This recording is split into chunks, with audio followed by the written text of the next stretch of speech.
Now, obviously, during that period, as you said, you would have been slightly more conscious of your appearance and whatever. So you probably wouldn't have been regularly eating your guilty pleasure of crunchy nut cornflakes. Well, do you know what? I still was, but most probably that was all I was eating in a day. I've always eaten crunchy nut cornflakes. These are my literally guilty pleasure. Oh no, I have a big soft spot for a Do crunch. you? Oh God, yes. Do you know my favourite thing? I'm so boring. I love getting home of the night, getting into bed and having a bowl of cereal. Yeah, no, watching a good thriller. But that's that thing for me. If I can't have them in the house. Oh, because I dry eat them throughout the day. Yeah, no, I'll dry eat them. I'll dry eat. Like I put them in and I'm like that. Full fat milk, or the cream sits on top. We have a mutual friend in Jimmy Carr. Yeah. Right. Now Jimmy came on our Christmas special, and I'm wondering whether you would try the Jimmy Carr version of these. Now I've got a couple of bowls down here, right? Because he's a big exponent of the crunchy nut cornflake. Okay. Right. Yeah. So there's a bowl. Now, he says the best way to start Christmas Day is a bowl of crunchy nut cornflakes, and instead of milk, you have Baileys. Oh, my God. Okay. Oh, are we up for this? Yeah. I mean, I'm not going to because I'm 32 years sober, so I've got some milk. So it's just me then? Yes. But I will join you because I'm not going to turn down the opportunity to have some crunchy nut cornflakes. I mean, if this works, then Jimmy, you've ruined me forever. Well, I'll be constantly drunk. Where is she? She's up in bed with a bowl of crunchy nut and some Baileys. And a bottle of Baileys. Right, we're opening the crunchy nut now. There we go. Does he really do this? Who knows? But that's what he said he does. I mean, if he said it, he most probably does. Enough, or do you... Yeah, no, I don't want more. Yeah. I mean, but they are great, aren't they? They are the king or queen of cereals. Yeah. Now, I mean, say when. I'm kind of excited. Is that wrong of me? There we go. Got the Baileys open. Say when. I mean, how much should I do a win now? I suppose it's a sort of milk amount, isn't it? Yeah. Am I waiting for you or am I going in? You go in. Tell us how it is. That work? Is Carr right? I mean, damn, it's strong. You want me to water it down a bit with some milk? I won't eat the whole bowl. I'll have a couple more though. Yeah. I mean, it's a strong look. It is, isn't it? Mm. But it's quite Jimmy, really, isn't it? Though. Because I mean, look, I'm going in for a second mouthful, but it's quite like yeah, it's strong. Oh God. It's a bit too much. Yeah, Jimmy, terrible idea. Mm. Oh my God. They're good though, right? I'm sorry. We spend all that money on expensive dinners. Well, sometimes I think, God, I love a bowl of crunchy nuts at home now. It's like that thing of like, you can go out sometimes and you'll go to a very fine restaurant and have 12 tiny courses of something. I'll go home and want a couple of slices of Hovis toasted with some really salty butter on it. Oh, do you know, I love a bit of white bread with some butter and some tomato ketchup. Oh, just ketchup. That's disgusting, isn't it? That's very revolting. Because I think I kind of enjoy it. It's that homely feeling of like... I mean, have you thought of just maybe adding some bacon to that? I know, I don't really eat bacon and that. But so I kind of feel that if I have the white bread, the butter and the ketchup, it's almost giving me kind of bacon sandwich vibes, but without the bacon. Now, I'm not... The reason I dwell on this slightly is 2004, you are voted FHM's sexiest woman of the decade, right? God. By the way, and then a year later, you're a mum. I went and picked the award up pregnant, didn't I? I look like a big green apple. I think I really let them down on that night. They were expecting a bikini top and a little mini skirt, and instead it was a big green dress, and I was 8.5 months pregnant, and they were like, damn. I know. I don't know how I ever won that because I'm clearly not. And secondly, the awards are in my my downstairs toilet. Just take it. My kids put the awards flat when their friends around. Oh, do they? Yeah, I thought I've got to put them up. I'm old now. I want to remind myself of them when I get up in the morning and I've got a side pony and puffy eyes. Yeah. And if the kids have had mates down, they're always flat in the bathrooms so their mates can't see it. Yeah, but I bet their mates are lifting them up. It's quite nice, you know, if you ever start dating someone and they come round and you go, oh, use the toilet, they come out like, all proud of themselves. I'm like, sorry, I'm doing all right, yeah? I'm doing all right, yeah? I was like, if only. It's 20 years ago, so yeah, it was fun times. But I just looked at it as a bit of fun. Yeah, but it was sort of 3 years after that you did the Size Zero documentary. Yes. Was that driven by that? How your body had changed as a result of becoming a mum? I think that was driven from a few different things. I had a girlfriend at school that suffered with really bad anorexia and nearly lost her life due to it. Coming through stage school and having moments in and out of, like, towards the end of Eternal, I really lost a lot of weight, but that was more through anxiety and sort of stress rather than not eating. And then going through that whole FHM days of kind of, for the first time, actually looking at pictures and being really aware of my body, which I hadn't been. So I think One might argue you spent most of that period in a bikini. I spent a lot of that time in a bikini. So I think I just all of a sudden, like, realised just the pressure. And I'm not a skinny girl. I'm not somebody that's 6 foot and naturally skinny. So I think that documentary was perfect because I think I had really rode the waves of the pressure of having a certain body type who didn't naturally have that body type. I wasn't a model. If we sort of go back a little bit to the beginning, because, we have to talk about your life in food. All right. And I have one thing here, down here, which is separate to when I blindfold you later. Okay, good. Which also, not yet, please. Which I think encapsulates your modelling career and what the issues around modelling would be. Oh my gosh. Are you ready? And it's food, or is Yeah, it? it's food. Oh my God. It's a ham and cheese sandwich. Oh my God.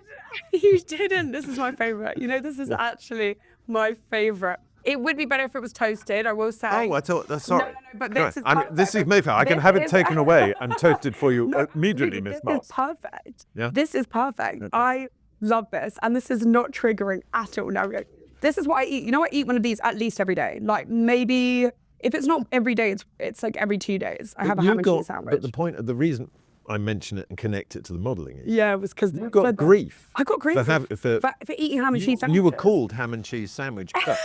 They were like, here she goes again with the ham and cheese. No, because I always used to come in and I'd be eating. Like, I've always loved food.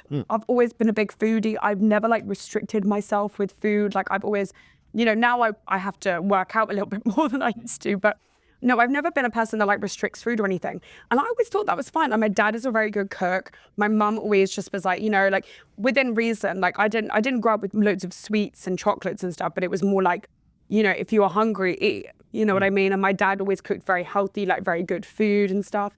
But none of that rubbed off on you, the ability to cook. No. I got my mum's skill with cooking.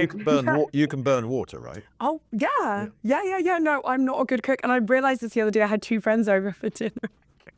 I cooked, and I was at this big pan. I was stirring it, throwing these things in, and I thought, oh my God, I'm going to be Jamie Oliver after this. I serve it and I eat it and I go, this tastes like shit. What was in it? And I was like, do you guys like it? And they were like, they did eat it, but I was like, it's... Well, maybe because it took so long, they were just starving. There was no flavour in it. There was no... And I was chucking in the spices. Did you put any salt? Yeah. I put salt, pepper. What was in it, though? I mean, I'm intrigued. It was chicken, onions, moss pot. The moss pot. I had one of those big woks, and I was doing chicken, peppers, onions, and I was just and then I had some couscous as well that I was going to throw in there. Is that not a weird hybrid? Is that weird? Because I thought you were going to go down the Chinese route, and suddenly you've gone Middle Eastern. Is that North weird? African. Is that weird? Couscous with that? Yeah. I don't know. Well, I mean, it is if you're cooking it in a wok. I think I just need to stick to going to restaurants. I love really good food, so I think I just need to. No, you're very lucky. You seem to, I've seen on your Instagram feed, you spend a lot of time in restaurants. I love restaurants. I love going and trying new places. Me and my friends, we send each other places that we find on TikTok and stuff, and we'll go and try them. Given your profile, when you turn up at a restaurant, they're probably quite excited you've turned up. No, they don't know who I am. Some places, they, maybe, but they never say it to me. Really? And they don't. No. You don't suddenly there's no bill. No, never had that. Really? Maybe now I'm on Netflix. Yeah, now it's all going to change. Yeah, you'll be able to ring up, get the table straight away. Because that's what my dad always used to say, is like the best thing about being famous. Can I have a bite of this? Yeah, it's yours. I'm going to have it. The best thing about being famous is that you can always get a table in a restaurant. Good? There's I mean, nothing mate, better. that ham is cured here, it's cut here. I mean, it's proper, right? 10 out of 10. I mean, look, if you don't finish that here, we can dog you I've back. got two other. We've got another course. Oh, you got another two. Are those You both got for me? another two. Well, But that thing of when you're modelling and they're taking the piss out of you for your diet and implying I mean, that wasn't the worst thing that they could do, but me or other people. you are not classically emaciated. Careful here. You're not classically emaciated, should we? No, exactly. Yeah. This is the thing, and I think Although there seems to be a trend back towards that now. 100% the heroin chic is like Yeah. coming back. Yeah. But I think with Ozempic and everything now. But I think when I was younger, like I've never been like big, but I'm also I'm short, and I've How always tall are you? 5'5". Right. We used to lie on my modelling card and say I was 5'6" or 5'7" if we were like pushing it. But yeah, no, I think I'm actually shocked that I didn't get an eating disorder, because when I first got to the agency, like when I was 18, I first moved to London. This is when I've been modelling before, but not properly, because this was when I was like full time, because I had to still go to school before that. And they literally, one of the first things they said to me was like, right, we'll get a personal trainer. We've got a personal trainer for you. He's going to train you 4 times a week or something, 3 or 4 times a week. And so I trained with him, and all I ate, I got down to a 23-inch waist, which for context is like tiny. What dress size is that on you? Are we like 2 or like yeah, it was. I mean, maybe a what year. would you I'm be? not sure. What Do would we you have be it? now? That's like easily below. Yeah, easily below a 4. And what size are you now? Now I'm probably like 26 waist. Right. 20, yeah. So that like bigger, but like I'm not big by any means. So it's like, it is scary to think, but I was also like younger, but I was eating like my diet, and they told me I had to do this for Fashion Week. They're like, it needs to be 23 waist, 34 or 32 hips. And I'm like, okay, well, my hips can't go any further in. Okay, so you're gonna have to work with that. And so I got a personal trainer. We had made a diet plan. I had like 1 egg in the morning with like 1 small piece of toast. That was my carbohydrates for the day, was that piece of toast. And then like lunch would be like something really small. And then it would be for dinner, it would be like rice and salmon or rice and chicken. And that's how I got down to that size. But then I got there and then I dizzy didn't around 4 o'clock. Yeah, right. Yeah. But then I didn't book anything. And I was like, are you kidding? Do you want to do the second most famous hated man? Do you want to do that story? Well, do you know what I'm going to do first? Is I'm going to get you a bit of food down here. Oh. Now, this is something I've got to take you to task on. Oh, God. Right? Because you are talking about some of my favourite stuff. Oh, dear God. Right? Carrots and parsnips. What is wrong with those? Is this some kind of childhood thing? No, I only like peas. I mean, I don't mind spinach if it's nicely done, but that, I mean, I'm not a rabbit, am I? That is honey roast parsnips and carrots. They're delicious. Look, try one. Look. Oh, try that. What is wrong with that? Nothing. It's like eating your underwear, isn't it? Just like- I've got a bit of. No! I've got a bit. That's a bit of time. I'm not a massive fan of root vegetables. I love root vegetables. Do you? Yeah. I'll tell you what it is. It might be boarding school. You know, they steamed everything to the end of its life. You know, or it was wet soggy cabbage or wet lettuce or wet. I think, on a serious note, if you're doing spinach with garlic or bacon, I don't know. Things are different Obviously, now. it tastes nicer. Yeah, I mean those carrots are better than my mother's used to be. Eat a parsnip. Go on. Because I know how much you hate. This is no, I don't mind. I'm just like, oh Christ. I mean, That's nice. how is that nice? It is nice. All right, look. Let's. Do you want me to say that? Let me. You touched upon. Yep. Your wife. Yep. Who. I mean, you've made no secret of it. She is your third. Mm-hmm. But the way you talk about her when we're talking privately is she's a very special woman. Amazing. And because she's nothing to do with this industry, brilliant mother, reminds me of my mother, the way she is with the kids, the way she took on my kids, and definitely wears the trousers, not really wanting to admit that in public, but no, just balanced and down to earth. And I always remember when when all of that happened 6 years ago, the first thing she said to me, "What's the matter?" And I went, "What are you talking about?" She went, "We're going to live with my parents and I'll go and work in a supermarket. Stop worrying. I don't want you to be like this ever again. Stop worrying." And amazing. And my best friend by a mile. It's funny when you. I mean, I luckily met that one first time round. I mean, Victoria? No, Oh, sorry. no, my wife. Oh, that sorry. version. That, you know. You see, now that's very. Listen, there you go. Yeah, but it does. To my point, I am about to make is, and I say this, and I think I've said this on the podcast before, and when my wife listened to it, she goes, "Would you please not say that out loud?" He's about Despite to the again. fact it's true. Is we've been together 26 years, and I think if you've been with someone that long, you've been divorced at least twice. It's just nobody left. Listen, I won't talk about other people who aren't here, but Victoria is very special and deserves. I always say to her, "You realise that I'm obviously 20 years older than that. I'll be gone. What will you do? I want you to find happiness." She went, "I'm going to sit in a dark room and read a book, and there'll be no kids and no you, and it'll be quiet. All right?" I was wondering if it was at that point doing such a sort of manly physical job that you got to the point where you discovered this was your chocolate of choice, the Yorkie bar. Yeah. Because that's do you remember how that was promoted when it first came out? It was a man's chocolate. It was mainly associated with truckers. That's right. It was the trucker's choice of chocolate. And it's still yours to this day. I still enjoy a Yorkie. I had one the other day, yeah. Would you have a Yorkie now? Would you crack that Yorkie now? When I look at it now, it's interesting. Oh, I had one of these like 2 days ago. But well, look, we've got another two for you. You can there was a reason as well. It was interestingly more about the design of it at the time. It was bigger.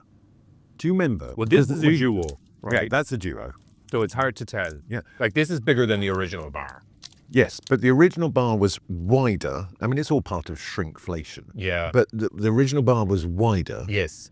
But the reason they were bigger was when we were kids growing up, you're lucky if you got one a week. Yeah. You know. Oh yeah. Now I can get you a Yorkie 24/7. This is the problem. There's that. You're not sharing that. You're more than welcome. But I feel like is it also to ruin our appetite? No, No, it's fine. You just eat in reverse. It's been a while since I've had a Yorkie. In truth. It is nice chocolate. I've been living in America the last while, so I know non-American chocolate is good. Yeah. Because what is it about Americans and chocolate? They put They don't sugar in it. But they just don't understand what it's supposed to taste like. No, or crisps. Well, they don't even know what to call those. No. Because they call them chips. This is good. This is good. They call them chips. Yeah. Whereas our chips are their French fries. You know, it can get very confusing. You can see why they're having so many problems. Yes. Yeah. I mean, you and your lovely wife, who's also been a guest on here, and lived out there you were out there for quite a while, weren't you? Well, we met there, and we were. Well, there you tried. I mean, and I have to say, your choice of lure or early date. I mean, bowling. Would you like to go bowling? I wanted to see if she was good on her feet. Oh. But her balance is there. But were you surprised when on 3 offers of bowling she'd said no? She's not the first woman to turn me down, and she won't be the last. Christ, hold on. Sorry, Don. Somebody's come out here. I think it was interesting. I got in touch with Dawn. I knew Dawn off the telly because she'd watched her docs and been a big fan of him. And I was in LA and I didn't really know anybody. And I had asked Nick Frost, who's an actor who I had worked with and was a good pal, if he knew any pals in town at the time. And he said, "Oh, you should look up Dawn." And so I friend requested her on Facebook. But my Facebook avatar is an old Floridian woman and has been forever. Remains that way. And I don't know why. And so she kept turning down the request because she just had no idea who I was.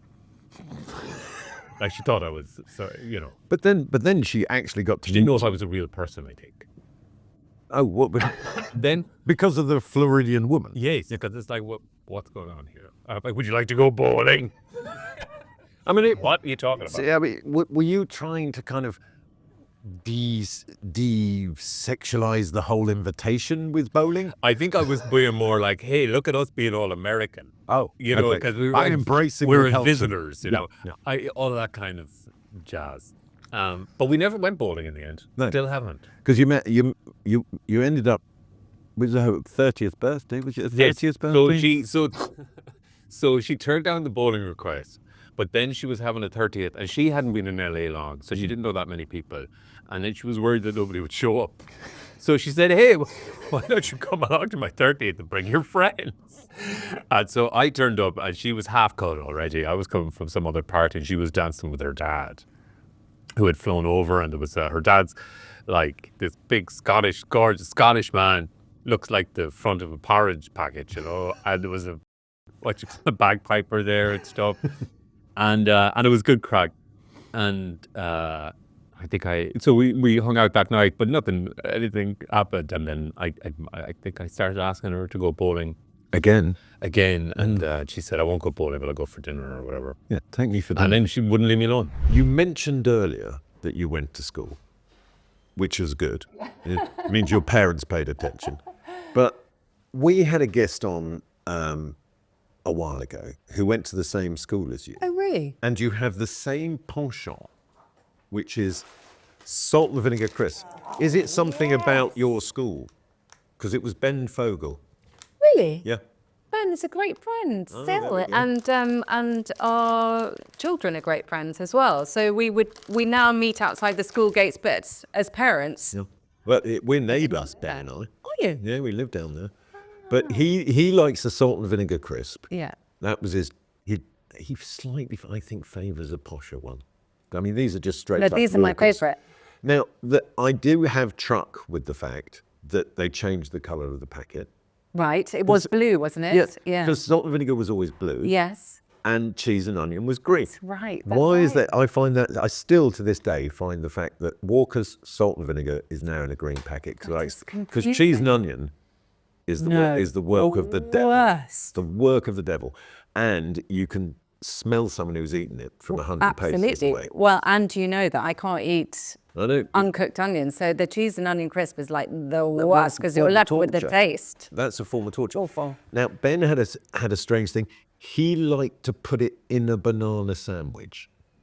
Was that something that you were encouraged to do at your school, or is that just freestyling? No, I liked going to the tuck shop and you would get a bap, a white bap, butter, cheese, and then put the salt and vinegar crisps in it, and then the crunch and the softness of it all delicious. Or a frazzle crisp, I have to say. Do you remember a frazzle? I love a frazzle. That was great. I love a frazzle. I love a knick-knack. A knick-knack. Do you remember knick-knack? Yes, I do. Yeah, Yeah. the spicy knick-knacks.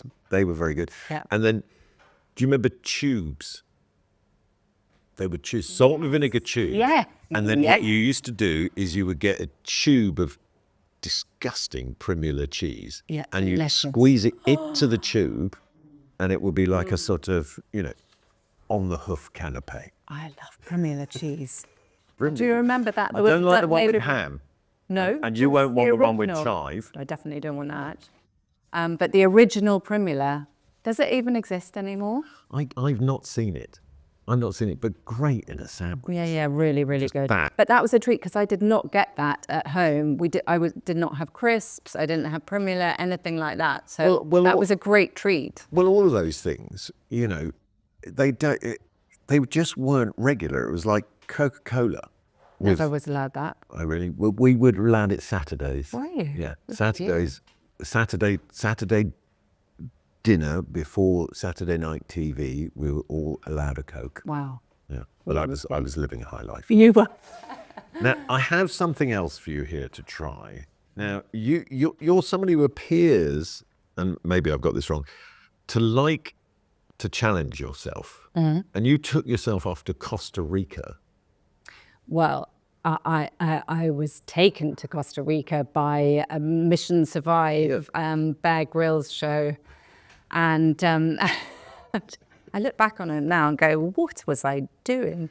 But I think because Rose, my daughter, was little at the time, and I was a single mum, and I was thinking, oh, I've been asked to do this. I love nature. I love a challenge. How to do surviving, and I'll be able to teach Rose how to camp and make fires and cook, and we'll be able to fend for ourselves no matter what situation we're in. It was definitely a survival challenge for sure. Well, I've got something for you here. Do you recognise these? I do. Yeah. They're the mealworms. They're the mealworms. Yeah. I can't tempt you to one of those now? Out of a survival scenario? Are they cooked? Yeah. Well, let's eat them then, shall we? I never thought I'd have to eat these again, but I seem to remember they taste of peanut butter. They are nutty.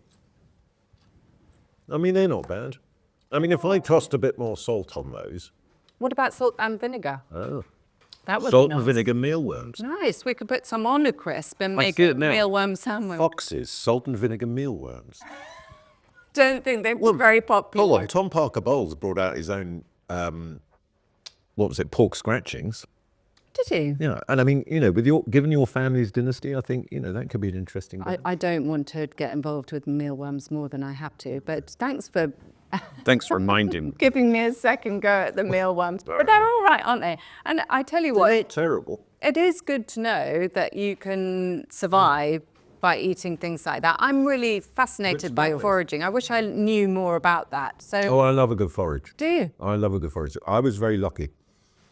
So one of the first people that I ever worked with was a gentleman you might be familiar with, Gennaro Contaldo.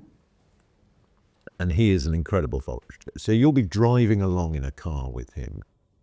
You could be anywhere. You could be on the A40 and he will go, oh, and just pull the car over and start picking wild leaves out of the thing. It's like, oh, this is some of the best wild garlic you'll find at this time of year next to Staples Corner. Well, you see, I would love that. I'd love to have that knowledge.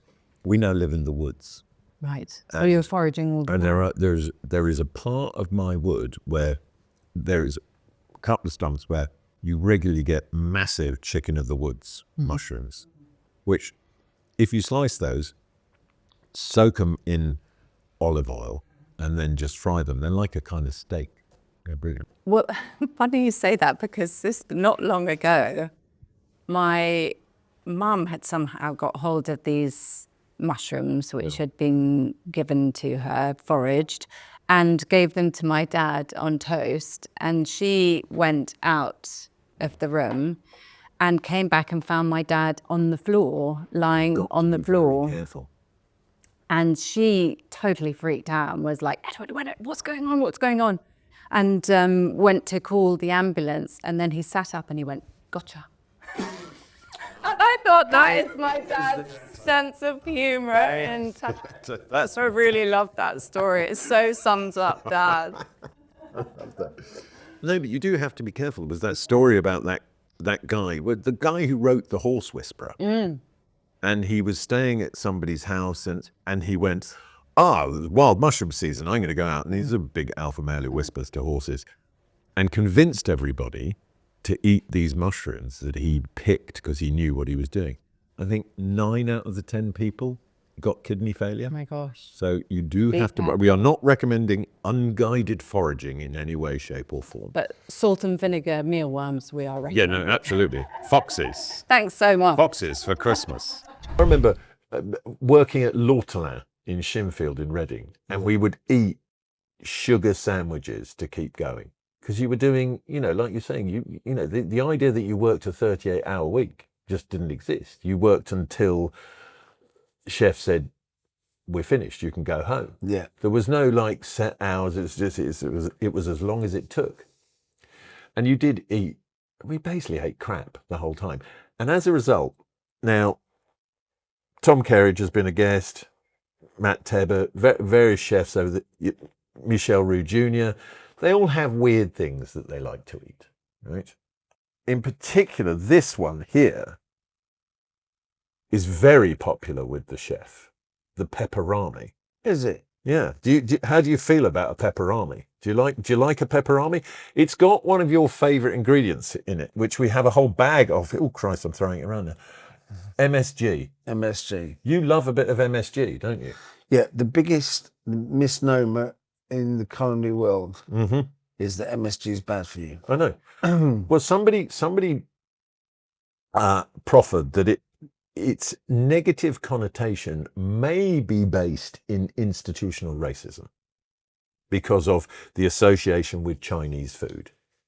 Well, apparently it came from the 80s, and a dentist was writing for a dental magazine, and he said, "I'm sorry, it was late or something. I went to a Chinese restaurant and I had Chinese restaurant syndrome." And it stuck. So it all stemmed from that one All thing. stemmed from that one thing. And if you look it up, of all of the research papers that have been done, it's healthier than salt. Well, it's a good way of reducing salt because you can put an amount of salt in, and then if you know what you're doing with MSG, you put the right amount of MSG in, Yeah. you can reduce the amount of salt that you have in your dishes. Yeah, exactly. But there is MSG in a pepperami, right? There is MSG in Doritos. Where do you stand on a Dorito?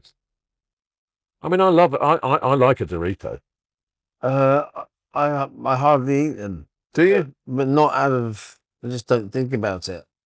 What? So I'm not a crisp person, actually. I've got a bit of seaweed. You like a bit of seaweed? Oh, I like seaweed. Yeah. There we go. We'll open some seaweed up. There's some seaweed. How do you feel about the pepperami? It's not a winner, is it? Not for me. No. Well, I mean, yeah, but you know, Kerridge and Tebbit swear by those. I'm gonna. You see, you're more delicate with your seaweed. I like seaweed. I'm going to go for a Dorito. But it's about those kind of. It's the zing that you notice once you learn how to use MSG properly in your cooking. The level that it pushes stuff up. Yes. In terms of flavour, it is. The other thing is, it's natural. People assume it's a chemical. It's natural. It's natural. Yeah. So It's natural. we've established that you like everything with MSG in it, right? And when did you discover MSG, and how did that relate to your cooking and your food that you produced in Maybe the factory? 15 years ago. Is it that recently? Yeah, 15. No, 25 years ago. I was going to say. Um, I've got seaweed. Haven't I wrote about it. I used to write for The Guardian. I wrote about it. And I said Chinese restaurant syndrome. And I got a letter from Ajinomoto, who are the MSG producers, telling me I was wrong. So I looked into it. I looked into the history of it and realised that, yeah, it's not the cause of the feeling of Chinese food for some people is fried fried carbs. Yeah, it's fried carbs, or because in a UK Chinese restaurant, so much of the food is in a deep fryer. If that oil is not clean in the deep fryer, it's going to make you feel rotten. Yeah. Yeah, and that's why people get ill. Or there's not too much MSG, but too much salt in it, so that they wake up, an hour after they've gone to bed, having eaten a Chinese meal, with a mouth like the Gobi Desert because they're dehydrated. Yeah. But it's nothing to do with MSG. MSG, I mean, a teaspoon of MSG into a chicken stew is game changing in terms of the flavour. Yeah. Whereas Sat Baines, he likes to put a bit of Marmite in everything, doesn't he? He loves a bit of Marmite. Marmite. I love Marmite. Yeah. Well, as I've said many times, I fall into the category of I don't mind it. I like cooking with it. I think it really adds flavour to stuff that you're cooking. Do you have any kind of special ingredient that you have always used that people don't know about? Or have you've told everything now?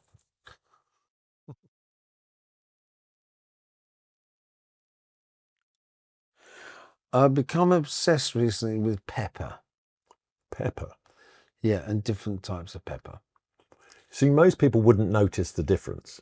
You know, white pepper, black pepper, but it's actually, you know, if the pepper comes from there. Yeah, different origins, but also when it's ground, if I could turn the smell into an aftershave, I'd wear it. Well, if anyone can, you probably can. Pepper by Heston. I have. I haven't tried it yet.